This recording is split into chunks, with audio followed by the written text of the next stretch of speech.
Hi, everybody. Before we get to another great interview, the Two Opinionated podcast could really use your help. And it's easy, it's free. IMDb, which is the entertainment database, imdb.com, named us a top 100 podcast. We came in at number 82. That's a big deal because there's 15 million podcasts and growing. So to be named to anybody's top 100 list, pretty big deal for us. And the way you can help is to go to imdb.com, look up the Two Opinionated podcast, and that's it. Just bringing our page up. That traffic really helps us out. Our YouTube channel is MeisterCon Pod.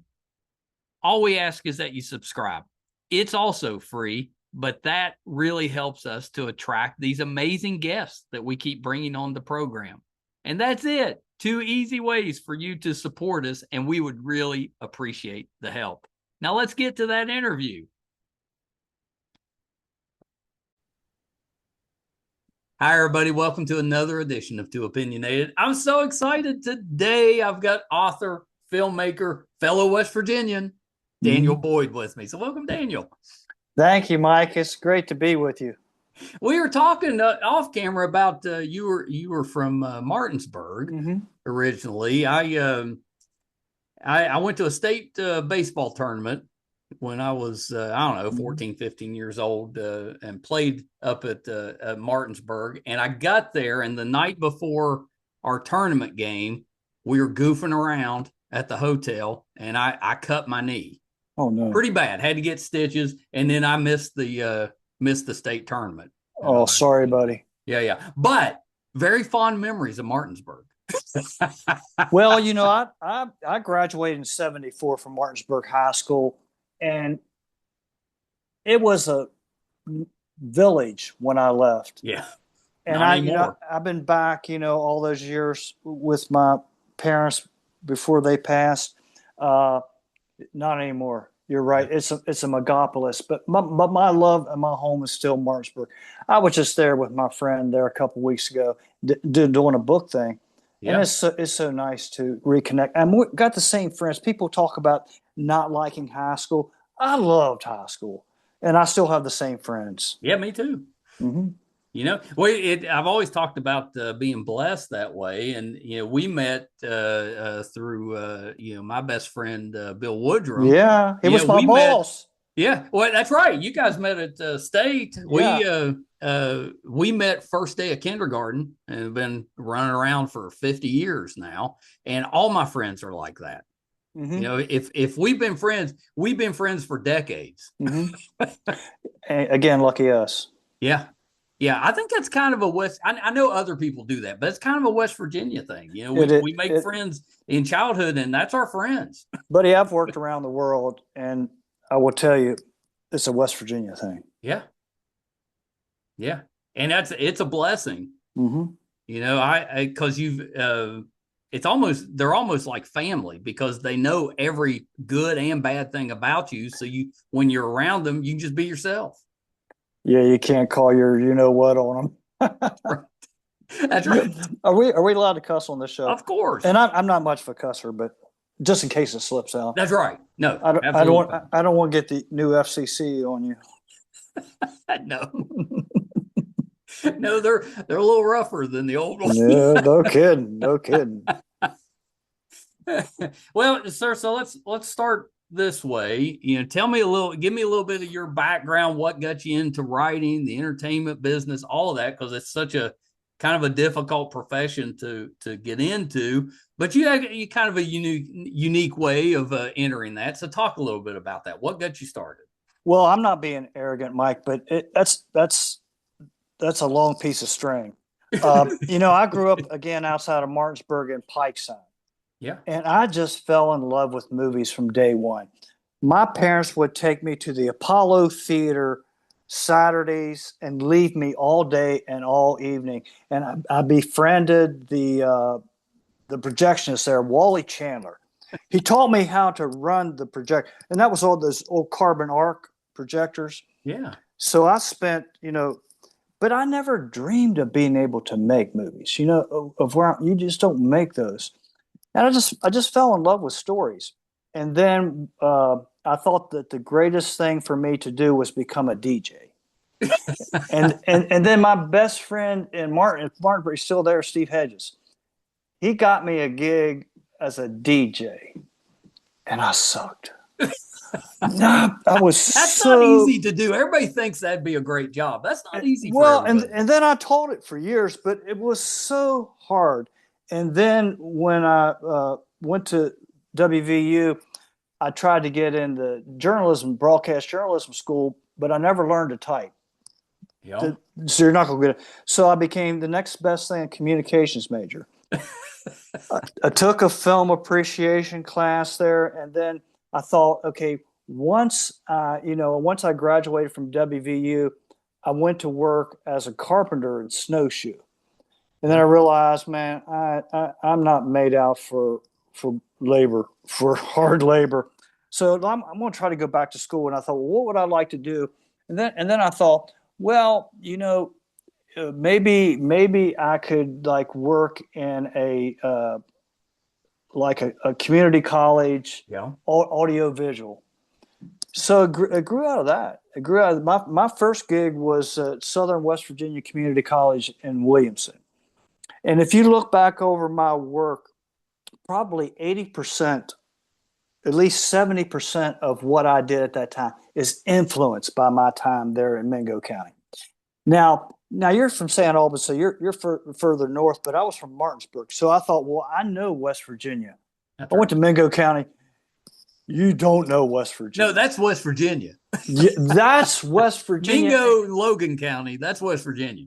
Well, and Mingo further. But I'm telling you, I loved every day of it and learned so much. So at that point, it was like, well, I wonder if I could get a gig as an instructor. So I just, started reaching out. I mean, there was no internet, that kind of stuff. And I got my first teaching gig at Virginia Intermont College in Bristol, Virginia. And then when I came home, my wife at the time lived in South Charleston. Yeah. And I came back at Lake Shaweva and summered there. And I had made friends with David Wohl, who was the head of the department there at West Virginia State. And he had reached out to me before, but I didn't think anything was going to come of it. Then I got hired at State. And 33 years later, what a wonderful gig that was. Yeah. What a wonderful gig. Yeah, not too bad. No, not too bad, Mike. And I'm telling you, you're not nearly as old as me. But, I mean, who retires somebody with a retirement now? The kids now won't. No. But, so, and I just felt. Well, nobody stays at the same job anymore. Well, I did. But, because, again, I only had to work 8.5 months and I wrote movies every summer of that. So I'm sorry to go so long-winded, but that's like how long is a piece of string, buddy? Well, that's right. And that's perfectly fine because, I knew it. It's a winding road getting through that story, and you've like that's I think a typical college age kid's path. Most of us, we go to college, we have a slight idea about what we want to do. You end up graduating and doing something that has nothing to do with anything you went to school for a lot of times. Mm-hmm. And life just kind of directs you the way that it wants you to go. And I think that's funny. You tried a few different things that didn't work out and stuff, but then you ended up where you were supposed to be. I did. And, I think, people think, well, how did you do all these things? And I said, well, the only thing I can tell you is keep your antennae up.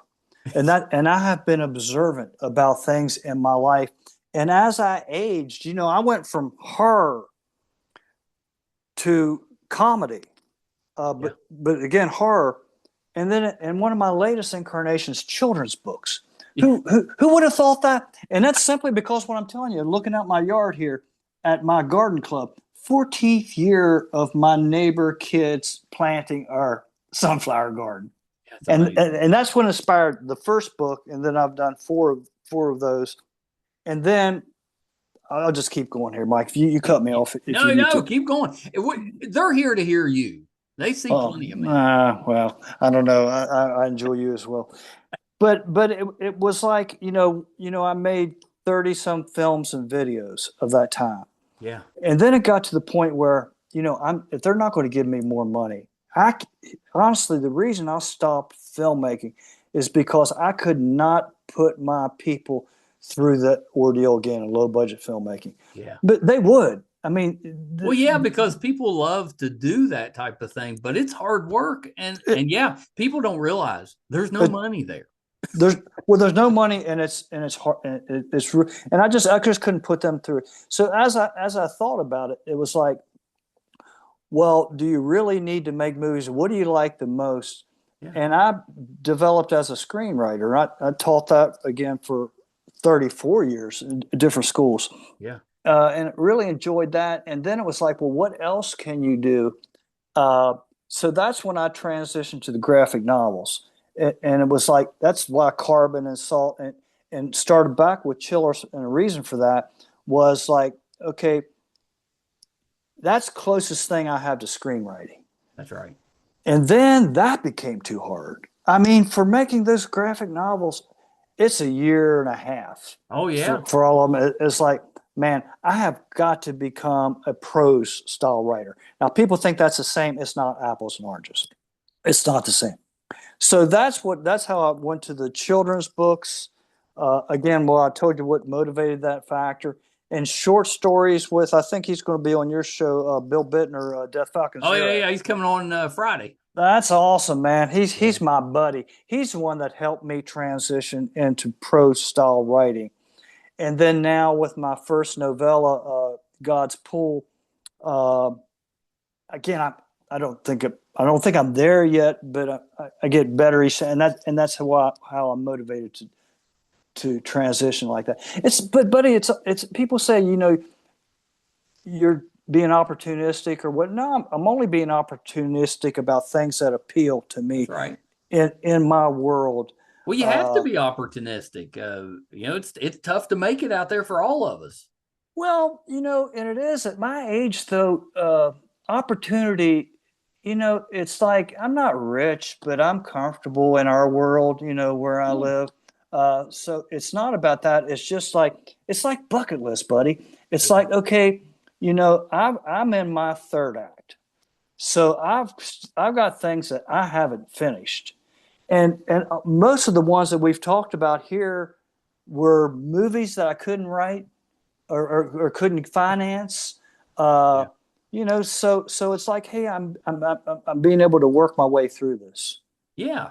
Oh, yeah. I kind of love that. I was always a fan of the graphic novels. Carbon's still one of my favorites. Bless your heart. We didn't talk about. Thank you for that. Yeah. I love that one. I'm a comic book guy. Mm-hmm. I had a couple stores back in the 90s and have always been a collector and love that. And that's always, I thought that one, and not a lot of your work I love, but that one's always been my favorite. Thank you. That, and Bill and I connected,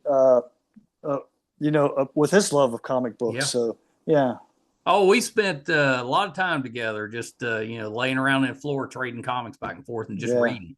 He's told me stories. Yeah, we're nerdy kids. Yeah, aren't we all? Lucky us. But yeah, the graphic novel, it got kind of popular in the 90s, and everybody wanted to put those out because they look so good. That paper looks nice and it's just nice, but that's not easy, and it takes a lot of time, a lot of effort. It's not easy, but it's. I was talking about how hard it is, but man, it's so much fun. I was so naive about it, though, that I thought, hey, man, I know so many artists in West Virginia. This is going to be easy. No, not graphic art, not illustrating, not graphic artists, illustrators.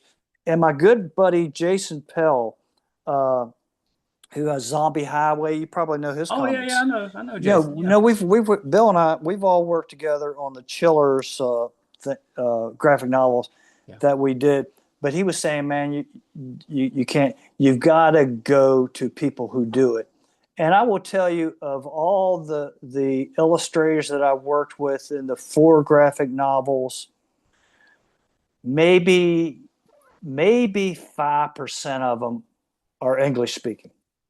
Oh, really? Really. Yeah, that makes it kind of difficult too. Mostly Brazil, mostly South America, Really? uh, uh, uh, uh, carbon salt Serbian. Really? But I've had these wonderful international relationships Yeah. with these people because it's like movie making, because there's all that kind of stuff, and you're back and forth email, you know, uh, but again, an incredible learning process for me. Yeah. Well, and that kind of explains part of the reason it takes so long to write them, because you have to find somebody, the writing, that's only one part of it. You got to find somebody that can actually draw that stuff. Well, the writing's easy for Yeah. me. For me, it is, but illustrating 5 to 6 panels a page, 120 pages. That's a lot of heavy lifting, buddy. Yeah. I always hoped Carbon would get made into a show. I thought that would have made a great TV show. Well, me too. And I had bites, but the worst. I'm the worst promoter in the world. Once, honestly, once I've done something, I'm done with it. I'm ready to move to the next. Yeah. Yeah. Hey, but again, I see it as a savings account. All these kinds of things. Yeah. So maybe I'll get more motivated, get things out there. At what point were you wrestling? This is an interesting story too. Who would have thunk that? I just always loved pro wrestling. Always loved it. Hated it when it first came out because I was an amateur wrestler, and I thought that was the most horrible thing. And then it was when I went to graduate school at the University of Arkansas, and I had an assistantship that paid me $310 a month, and that had to pay for my rent and my cable. I had 3 channels. One of them was TBS, and the other was PTL, which was, praise the Lord, which was a huge influence for me. If you've seen Strangest Dreams, Invasion of the Space Preachers. Yep. The other was Superstation Georgia Championship Wrestling. And it was I remember those. I thought, well, this is all I've got to watch. So I started watching it, and I realized it's not about reality. It's like opera. There's no suspension of disbelief. Right. And then I got it. And so I became a huge pro wrestling fan. And I had this period of time, 2 years, where I did a lot of adventure journalism, articles, and actually it's books, travel books. And it was like, well, I was turning 48. I was 48 years old. And it was like, well, what have you really wanted to do in that world? And it's like, I always wanted to be involved in pro wrestling. So I asked Alan, awesome Alan at XMCW. I reached out to him and I said, hey, man, let me get in for one show. Let me be like an evil manager, and I'll promote you. He said, let me think about this. This is Alan Lynch, by the way. So he called me the next day and he said, I'll let you do this under 2 conditions. 1, you've got to use your real name. 2, you've got to go through the training like everyone else. And I thought, oh, I can do that.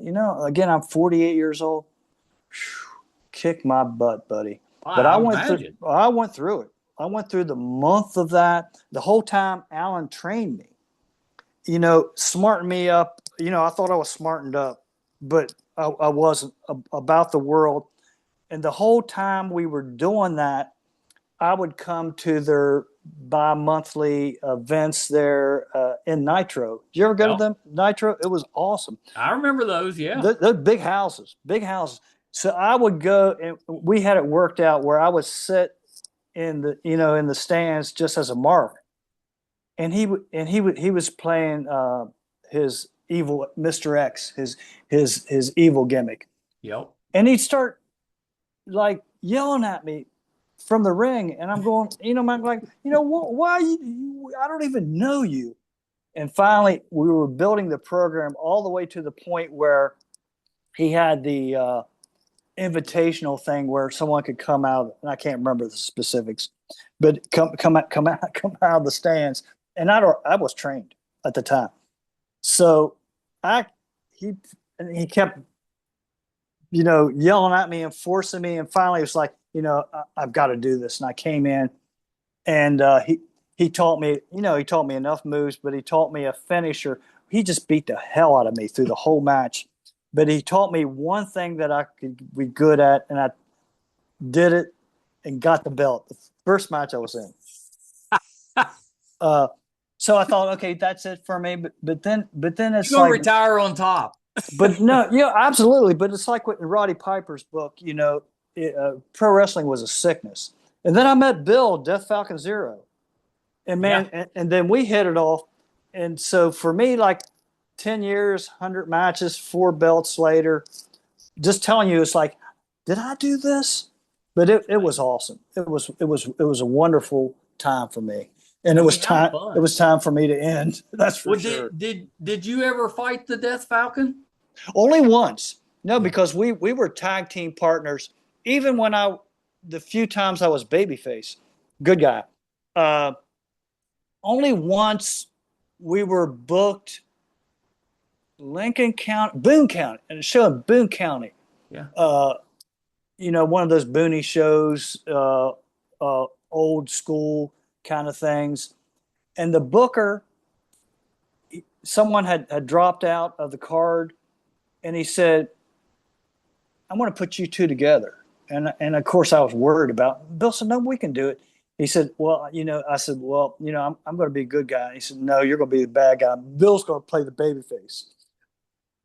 But it was awesome. We had a wonderful match there, but only one time did we work against each other. Yeah, that's funny. Yeah, I would have assumed you'd have had several. Several what? Several matches against each other. Oh, no. We traveled together, man. We worked in Mexico together. I did a show in Austria. No, we that's how we became. It's one of the many reasons. Actually, Bill, so we'll talk about who's going to be on your show. He met me at XMCW. Okay. But when he first wrestled, he was under a hood. I had no idea who he was. Yeah. I was at this tiny little room off to the high school there. Yeah. Training with Alan. The skanky ass, horrible, asbestos-filled space. And then there was a big, I think it was a pro wrestling event that was cut at about the same time. And Bill Bittner comes out with these 2 beautiful women. And I'm thinking, who the hell's that? And, he introduced himself. I said, you're Death Falcon? I said, yeah. And I said, and you're with these 2 beautiful women? I want to be your friend. So the story goes back. He said, I always wanted to meet you because I liked seeing the stuff that you did, like you climbing Mount Kilimanjaro and those kinds of things. I've always wanted to meet you. And it turned out that his dad grew up on the same street as my dad in Martinsburg. Now, how does that happen? How does you talk? You talk about full circle, that's we've been great friends since.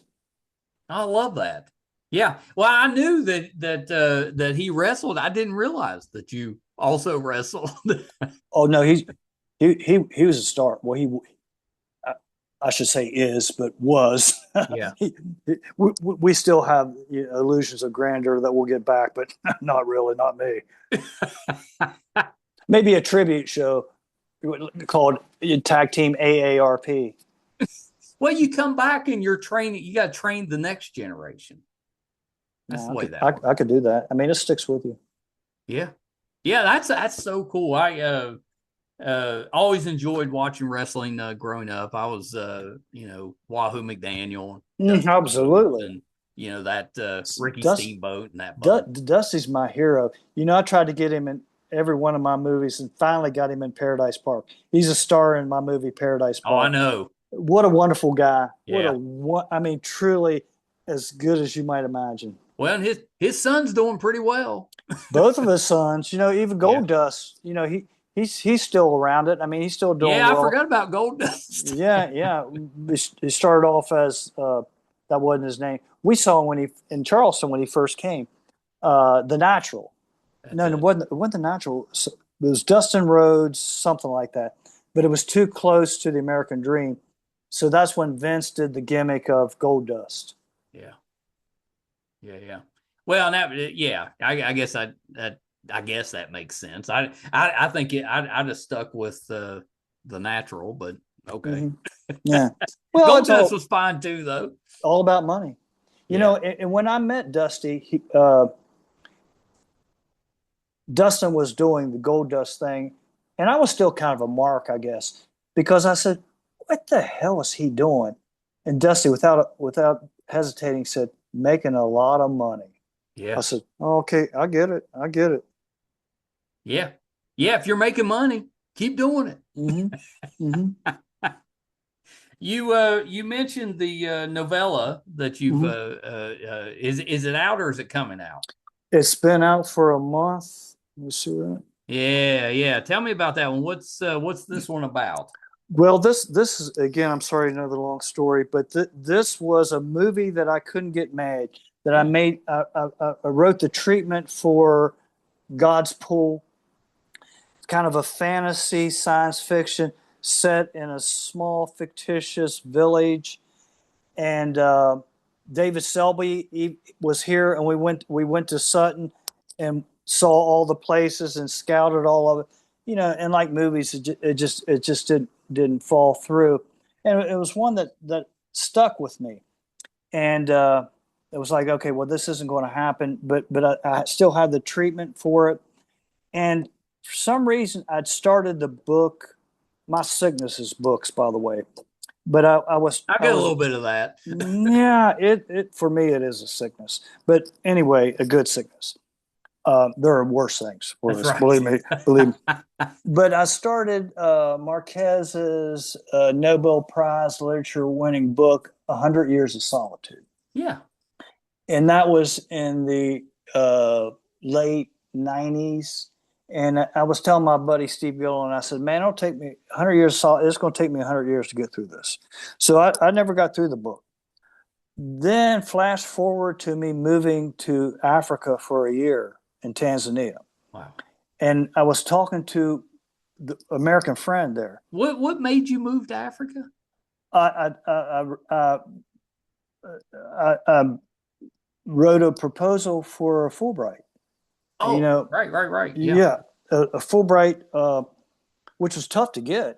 At the time, and I was trying to get to India. I thought I loved those Bollywood films. I said, man, I could make movies there, and I couldn't get that. But they got a gig at the University of Dar es Salaam in Tanzania, and I helped develop the first university film program in the country of Tanzania. Wow! So what a unique legacy.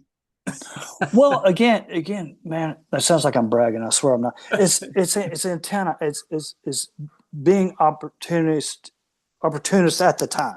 Yeah. As I very much was, and it was a chance to explore. Now I can't even remember what the question was like.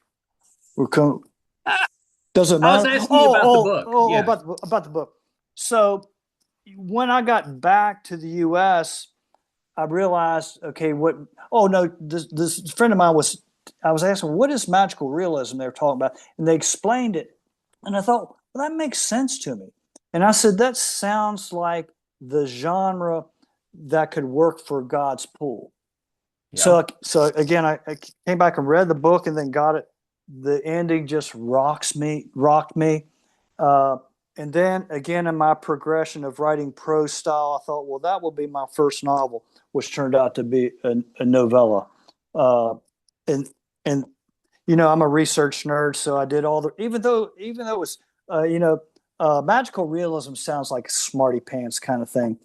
Well, it's not. It's just think about fantasy with a little bit of science fiction, where the most important thing, which I've discovered about magical realism, is don't tell the characters that it's magical realism. Like pro wrestling, act like it's like act like it's a work, Right. like that. So as I transitioned, I thought, well, this will be my first long form thing, and we'll see. So far, nice responses. I'm doing a show Saturday. I don't know when your podcast is going to drop, but I'm doing one of my biggest shows this Saturday at the West Virginia Book Festival in Yeah. Charleston.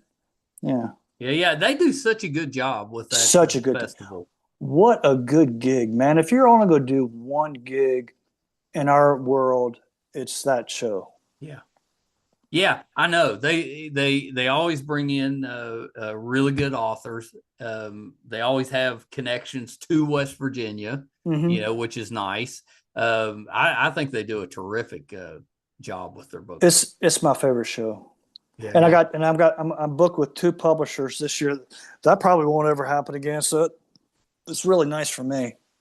yeah. That's really good. So what happens at the book fair? Are you just signing? Do you read a little bit? Well, I've done both, but the 2 publishers, it's I started with Headline Books of the children's books. Headline Books, who've been wonderful to me, and 4 middle grade books with them, and now and then I'm with Mountain State Press, Marshall University, with God's Pool. Yeah. And these are just signings, but it's never just signings. It's people like us. You're talking to people. Well, that's right. You're interacting. And you're interacting and all that. But I've done lots of those. I don't do readings anymore aloud because I'm just not good at it anymore.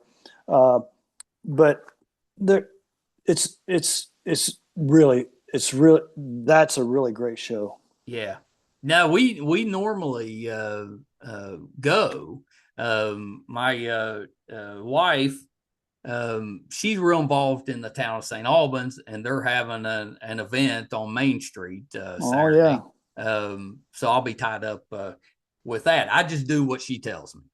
Well, She says, "Do this," I do that. Well, she's a good one because I'm a big fan of the Alban. Larry Gross and I did the musical of Miss Dirt Turtle's Garden Club, the musical version of that, and it was first launched at the Alban. What a wonderful experience it is with the people there. And then it went on to it won Best Musical Broadway, West Virginia. From that venue. Yeah. I love the Alban. And then it went on to Theater West Virginia. Larry and I have done 2 musicals together. Well, and was he in Paradise Park too? He was. Yeah. I mean, when you talk about full circles, I mean that's when he was a young, good-looking guy with hair, and he's still a good-looking guy, but not just lost the hair. Yeah, that happened to a lot of us. But not as much hair. But we stayed good friends through all those years. And do you want the story about how this happened? Of course. Okay. Well, how Paradise Park happened as a musical was that somehow. Well, no, I'll tell you, Burke Allen, who represents me. Oh, I know Burke. Yeah. I figured. He hooked me up with Landau and Kevin Sizemore and some of those guys. We are the Hoopies of the stars of Hoopies with him. That's what we called hillbillies in Martinsburg. But he connected me with Scott Hill and Homer Hickam. Yeah. Now you talk about lucky there for Rocket Boys Festival in Beckley. Okay. And so I came years ago. I came down for that, and Scott Hill was, and again become great friends with Homer. How lucky I am to have a friend like him. The way he supported me and with everything.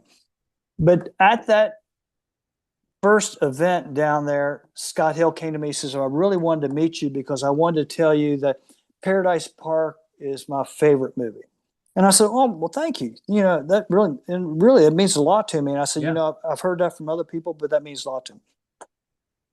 So 2 hours later, he comes by. He says, "No, I want to tell you that Paradise Park is my favorite of all time movies."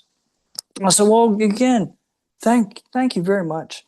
Like the 3rd or 4th time he said that to me, I said, "If you like it that much, you could buy it. I don't own the rights." Scott Hill bought the rights. Bought the rights. He's like, all right, I will. No. And he said, if I make money on Homer's gig, I will use it to buy Paradise Park. And he did, like to the dollar. And wow. so that's how it's remastered now, and it's on Amazon Prime. Yeah. Beautifully remastered. And then, well, he's right. It's a great movie. Oh, thank you for that. Well, and we all love the story. It's kind of magical realism too. Now that we're talking about it. But at any rate, during that time, as I became better friends with Scott, he said to me. Then he was also the director of theater West Virginia there in Grandview, outside of Beckley, and he said, "The only way this is going to survive is if we do original material." He said, "Would you consider adapting this as a stage play, as a musical?" And I told him the truth. I said, "Man, I do not like theater, traditional theater. I just don't. It's just not realistic." But I loved musicals for the same reason as opera and pro wrestling is suspension of disbelief. It's out the window. I said, that is really intriguing. He said, do you think Larry would write the music? I said, I'll ask him. So I reached out to Larry and I said, let's have a lunch. And I said, okay, here's going to be the strangest question I've ever asked you. And I pitched him the idea. And the first thing he said was, I don't know if I could do it, but you should do it. And I said the same thing about you. And that's how we learned how to write musicals. It all came from that. I love that. Oh, thank you. Thank you. Got together. Mm-hmm. And we still do. And we still do. Right now, the thing that I'm really excited about is we did Miss Dirt Turtle's Garden Club the first time there at the Alban. It was during COVID. Or around that time. Yeah. So everybody was, afraid of everything. So we never got a cast recording. And I kept telling Larry, I said, these songs are so good. We should do this because that's the only way we're going to promote it to other venues. Because again, we're all bad promoters. So now we have found this wonderful musical director, West Side Middle, right up the hill from me. Yeah. West Side Middle, who's Marquita, who is like the rock star of chorus teacher, directors there. And she's teaching the kids the songs this semester. And we're going to audition there in November. And then we're going to cast a studio that Larry's found on the west side. That Larry's found on the west side, a few blocks from here. And record the album January or February. So we're so excited about that. Oh, that's amazing. Yeah, thank you. Well, and I love that you're still working with Larry. Emily, my wife, worked with him on Festival for years. Oh yeah, he started it. He created it. Right. And she was doing. She did the Taste of Charleston. She ran that part of it for years. So they got kind of. I probably met her there. Oh, I'm sure you have. Yeah. She did that for years. I always got a kick because occasionally when we were driving in the car listening to the 70s channel on satellite radio, Larry would come on there. Mm-hmm. One of his songs would come on. Yeah. Well, and the brothers won like maybe 8 gold and platinum albums with Disney. So he was like the perfect fit for the musicals that we did. Well, and he did a terrific job running that festival in Charleston. I mean, that was definitely a full-time gig. You work year round just to put on that 2 weeks. Oh, absolutely. And then he did Mountain Stage. Oh, Mountain Stage. Probably the best thing he's ever done. Nearly 50 years. What national show goes a life of 50 years? Well, none. None. Few. None. And it's quality. Like, it's known nationwide for sure, but I'm thinking kind of worldwide. People know Mountain Stage. Buddy, one of my last Fulbrights, because I had 3 Fulbrights, we came to, and Dar es Salaam was right on the Indian Oceans. So you can't get there from here. Yeah. So it's 2 days, it's 2 overnights flying. And we got to our flat there, and I turned on like the 3 channels that we could get. And what's on TV but Mountain Stage on Armed Services Television. Yep. Swear to God, as I believe stepped it. in. Yeah. Well, I always, we've been many times, and I always love the fact that they're bringing kind of random musicians together. It's almost like a variety show, but it's just music. Mm-hmm.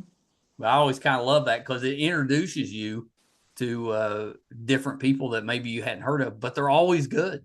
Like, I don't think they get anybody that's not a great musician. They're always good. It goes from traditional to a lot of African music that I love. Yeah. But yeah, no, it's awesome. And the only difference, the only giant difference I have with Larry and I is he's from Dallas. So he's a Cowboys fan, and I'm all Washington's where I grew up. So we have a perpetual bet, 2 bets a year with the Commanders now and the Cowboys, and I lose nearly every year, which I just did. But it's an excuse for us to have a meal together. Well, that's right. Yeah, that's right. That's not if food's involved, I'm not as upset when I lose. Yeah. Did you go see the new Toxic Avenger? I did, man. I'm glad you asked, and I'll freely tell you this: is God bless Trauma. Michael Hers and our other buddy there, Michael Hers, man. It's my brain at this time. I know. I did. Lloyd Kaufman. That's Look, right. I mean, we buddies for over 40 years. But I never was a fan of Trumbo movies. I mean, again, I thought it was cool and all that. Right. But I'm so glad I went with them. But as a loyalty, and I just reached out to Lloyd's coming here early in November with Toxic Event. Yeah, in Huntington. Yeah, he's coming. But so I reached out to them right when it was coming out. I went to see the movie in theaters, and I thought, well, I'm showing my loyalty. It was good.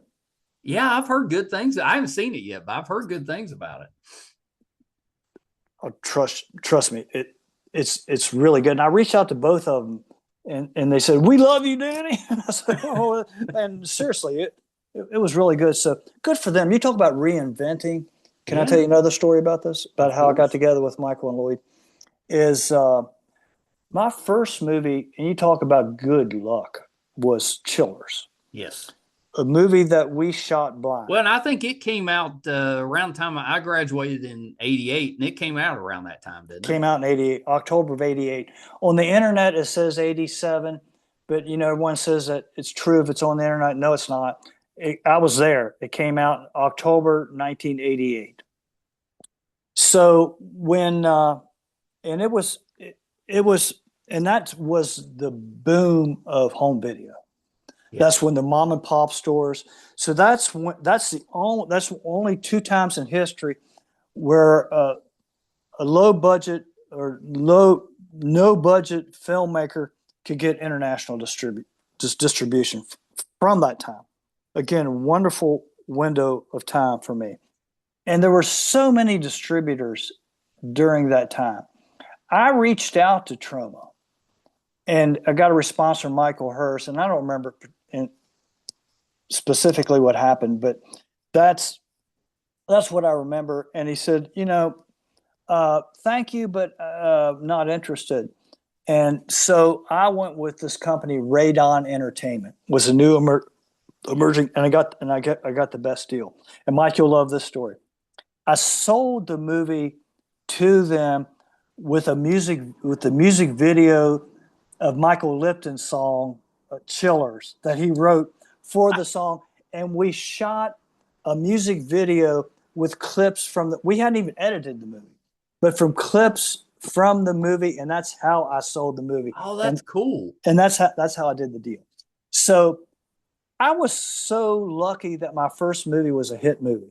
Was a international, 30 some countries. but as most of those distributors did, it went south long before I knew about it. Yeah. And then somehow I got a notice about a bankruptcy. So at that very time, I did the deal with Michael and Lloyd at Troma, and I reached out to Michael. And people don't know Michael, I mean, because he's the quiet dude, Michael Hurst, the lawyer. But man, he's the honey badger of it. No, seriously. I reached out to him. I said, Michael, get my movie. Then a week they own Chillers and they own Strangest Dreams, Invasion of the Space Preachers. But that's how we okay, so the rest of the story is, so when the movie blew up, when Chillers blew up, and I was at the Beverly Hilton. You talk about Jethro going to Hollywood. Oh yeah, I've stayed at the Beverly Hilton a few times. Yeah. Yeah. Okay. Well, man, I'm a hoopy boy. I'm maybe 30 years old. So I'm there at American Film Market, which is like the Cannes market of there. And I just won the Silver Scroll Award, which was like a huge deal at the time. I don't know about now, but it was a huge deal. So I'm kind of walking in it. Well, you've been to these things. You think these are about movies. They're not about movies. They're about selling. So every room is a suite and has a different distributor. So you just walk around and meet the different distributors. Troma always had an awesome booth. At that time, they were blowing up. And the Toxic Avenger was there. Ron Fazio, who was the Toxic Avenger there, former pro player for the Jets. So I met him there, and when we struck up, a friendship there and a conversation, he said, "Well, you should come in and meet Michael." I said, "What? He doesn't want to meet me." He said, "Yeah, he does. Yeah, come in." So he brought me in, and I was there, and I met Michael, and I said, "Yeah, I'm Danny Boy. I just made Chillers," and he said, "Why didn't you call me?" I said, "Well, I wrote to you. You said you weren't interested. You told me no."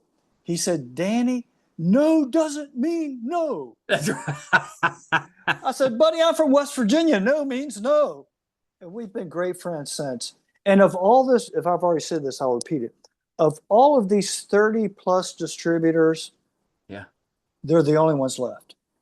So I picked the right ones. You did. You did. Well, and they did such a good job with this new movie. I mean, cast wise, oh my God, you can tell how they've taken a step up cast wise. Wait till you see it. Wait till you see it. It's like, and what they've kept is that gritty, grainy look. Of the late 70s. Yeah. Well, I think a lot of us, that's what we, one of the things we loved about it. Yeah. Yeah. It feels like, you've pulled it up from a, mom and pop video store, but good quality stuff.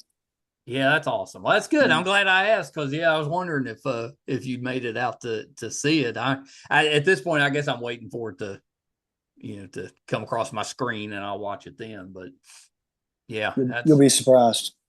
Yeah, I'd heard good things about it. Well, don't forget about Lloyd coming. That's cool as hell. They booked him at the Foundry Theater in Huntington, the same place they just did the retrospective this April of Space Preachers there. Full house. So I'm sure that it's going to be good. So I'll remind you or keep that on your radar. Yeah, I'll make sure to keep an eye out for that because that's I'm a Marshall graduate, so I spent a lot of time in Huntington. Love it down there, and they've done a really good job kind of growing that area. They really have. It's nice down there. I just got I went to see Steve Martin in Knoxville. Nice. And I'd never been to Knoxville, but it reminded me a lot of Lewisburg or downtown Huntington.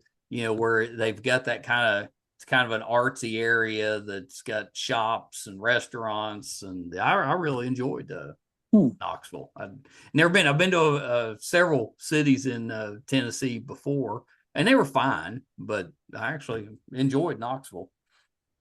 Cool. Yeah. Wasn't terrible. So the book that God's Pool in Particle Park, I don't think we ever talked about what that one was about. So what's the story with that one?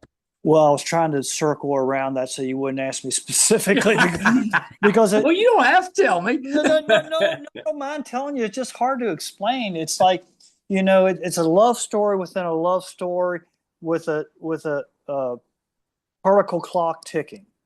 Okay. It's like 100 years of solitude, except it's 1 week, where every Dense. crazy ass thing can happen at that time. So, on the surface level, it's this impoverished village, rural village in West Virginia with all these eccentric characters. And below the surface are abandoned coal mines that this mad scientist has hired the former miners to dig it all out to create a super collider. Like the CERN super collider. Oh, yeah. A particle smasher that they're claiming to be a new energy source, which the miners don't care. They don't care what it is. But it's really to recreate the Big Bang. Oh. So it all comes together with a Big Bang. Well, that's a big story for a little book. That's about the briefest I've ever been able to explain it, buddy. That's pretty good. Thank you. Well, I thought that it had something with the town. There was something scientific involved with the town, so that kind of makes sense. The below the surface, and it's set in Nodus, West Virginia, which is Sutton backwards. It was all inspired by Sutton, which was my friend there, Kevin Carpenter. He brought the West Virginia Filmmakers Guild back together after it was moribund, and brought it to Sutton, and I just fell in love with the town, and that's what inspired the initial God's Pool. Oh, that's cool. Yeah. Thank you. Are you if they film the Bigfoot sequel here, are you going to come and be in it with us? Are you asking? Well, yeah. I mean, it's not my film, but I think we want you involved. Yes. From your mouth to God's ears, dude. Sure. I'm there. Yeah. I don't say no to any kind of exploitation fun things. That's right. Well, when I started doing this podcast, that was kind of my philosophy. Is I told my wife, I was like, I'm just not saying no, and we're just going to see where it goes, and it's been pretty good so far. Do we have to get naked? Is that a deal breaker? No, that's an incentive. I'm kidding. Now I know that Marcus Nash wrote a Bigfoot movie, and they came and showed it at the Hurricane, and he got kind of friendly with Scott Edwards down there. So we'll see. But he's wanting to come back and do the sequel here. So cool. I've always said, I mean, you can't find a better location than West Virginia to make movies. I mean, we have everything that you could want if you're wanting outdoors. Well, we have the infrastructure now, which we didn't before because of digital. And, the West Virginia Film Office, which started with Pam. Actually, Governor Gaston Caperton helped me set up the first West Virginia Film Office. And then Pam Haynes came in and got the tax incentives. And then they took the incentives away, and then they got the incentives back. And now with digital, it's back on track. So there's really no excuse. Well, it was ridiculous that they took the taxes away to begin with, because just look at Pittsburgh and what's happened. They film stuff there all the time, and that's what we should be doing here. Oh, they're making a ton of money. Yeah. All those History Channel things and stuff, a lot of stuff. And I think it's some other guys there, but I'm thinking a lot of people that are working that we don't know about. That's right. From that. Well, Bob Tennell does all those Hallmark movies. Bob Tennell was a West Virginian guy who, the Troma guy said, "Do you know this guy, Bob Tennell? He made Surf Nazis Must Die." No, he didn't. He did. Now he's back in Morgantown, but he has been for years. We hadn't met, and now we've worked together. He wrote stories in the graphic novel Chillers, and each one of them, we're great friends. And he's working on a deal that's looking really, really good. But he and his brother are working all the time. Yeah, I love that. I love it. Well, Woody and my good friend ran that office for a while. That West Virginia Film Office, Jamie Cope. You Oh, probably met Jamie's Jamie. good, buddy. Oh, absolutely, great friend of mine. We Yeah, we yeah, we did a lot of when I was with Pam, when he was with yeah, Pam's office. yeah. No, we're great animator, great guy. Yeah, I love James. He has always been a really good friend. And when Haunted Collector came in looking for a place to film, he's the one that sent them to Woody and that shady dale that old house that they've got down there. So we got to film there in Winfield. It's probably been 10 years ago now, but we had a blast doing that. Is Woody? Is that Bill Woodrum? That's Bill. Yeah. So okay. like you probably know Joe Woodrum. I do. Woody Woodrum, but we ran. We always kind of took it like they're all Woody, but if you've got more than one of them together, whoever's the oldest, that's Woody. Yeah, that's funny. I've never heard that before, but I also had the opportunity to kind of work around Woody with Mark Martin doing Marshall, and then they brought me in as a friend. But it was like, wow, this is exciting. I mean, if you've never been around a live broadcast, but there's like 10 speakers talking on the headphones, it's like, wow, how do they keep track of all this stuff? Yeah. And Bill is one of them. Well, I know I've been down there with him before, and it amazed me because you've got all these people feeding them information, and then they got to kind of pick what they need out of that, but you've got multiple voices in your ear. Yeah. I thought it was kind of neat. I've been down there a few times just watching. Very neat. I'm a huge Marshall fan as well. I mean, WVU graduate, but State always traded me for a course at the Marshall Graduate College, so I've been loyal with them as well. Yeah. Well, I mean, one thing with West Virginia, we probably got too many of the small colleges, but it's also kind of what makes us so great, because they all kind of work together and help each other out.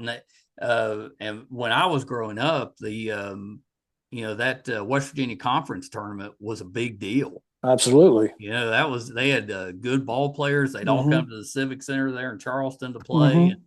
I always laugh because my dad at the time was, he was a coach there at Winfield, and they'd go up and rent a suite up there, in one of the hotels, and they'd be up there the whole week for that ball tournament.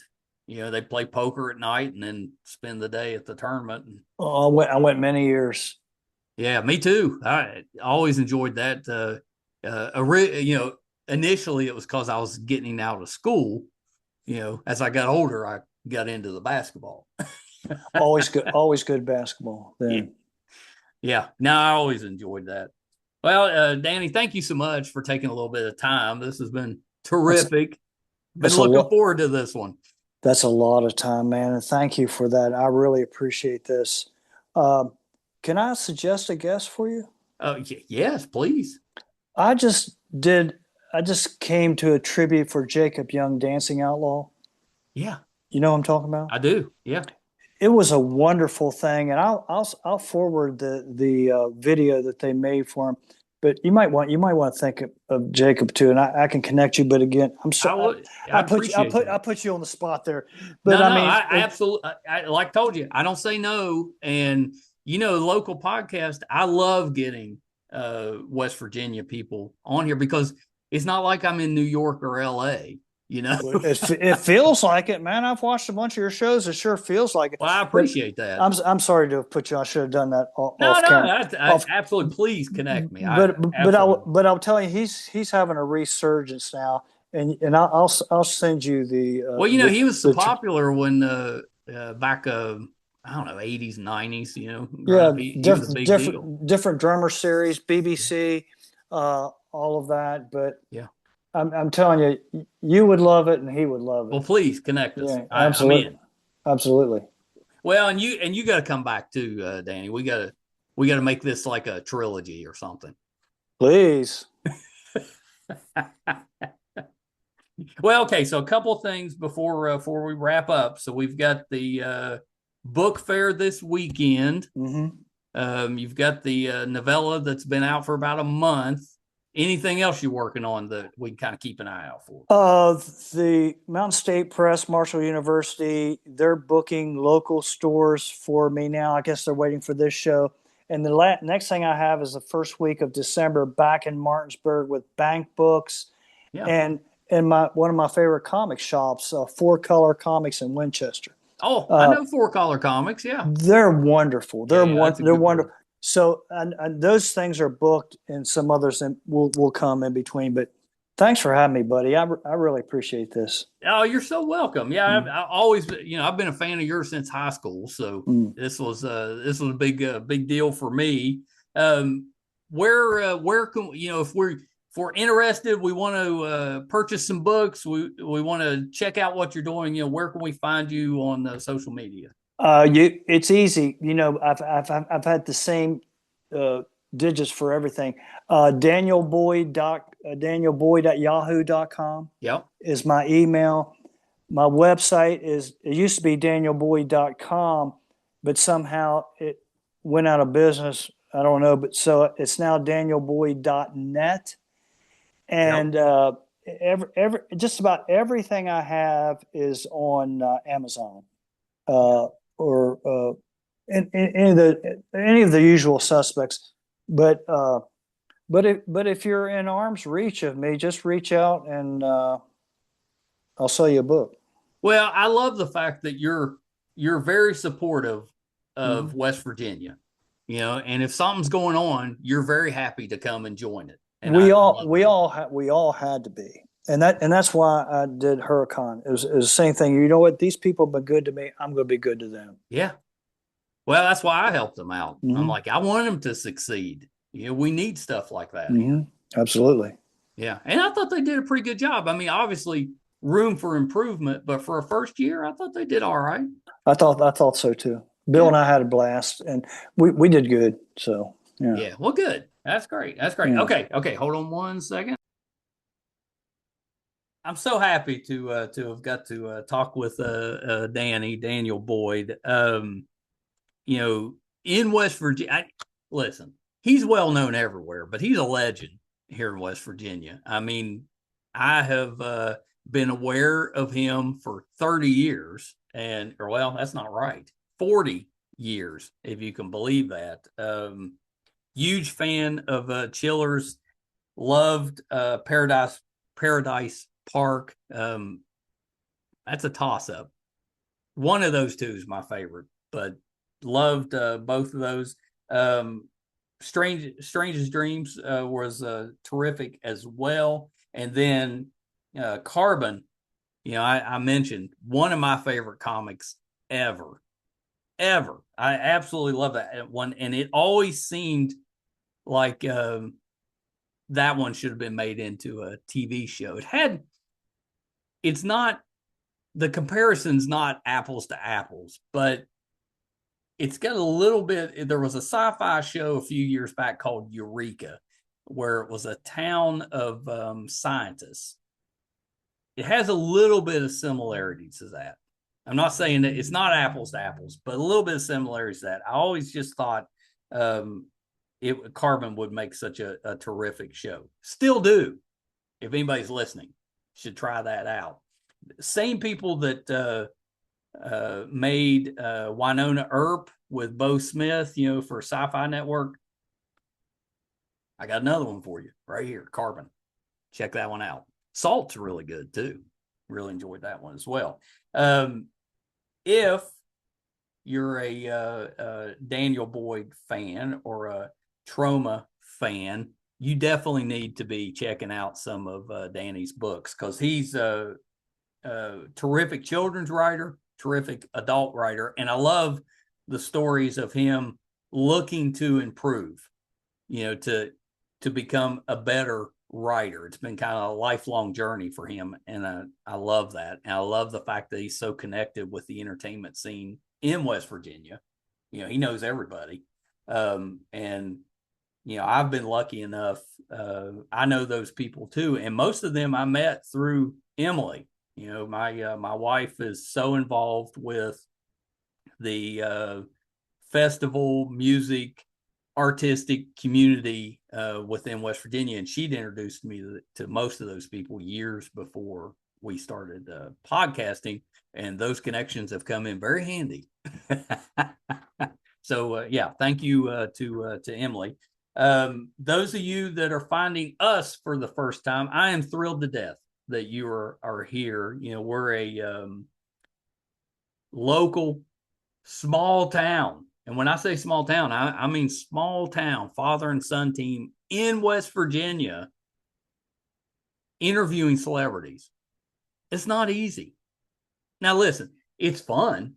I have a blast. It's been everything and more that I could have ever wanted, but it's not easy. We're so far away from those entertainment hubs, and it's been a journey to get to the point now where we're pretty known, and that's made those connections much easier. There's still a level of celebrity that we haven't broke into yet, but we'll get there one day. We'll get there.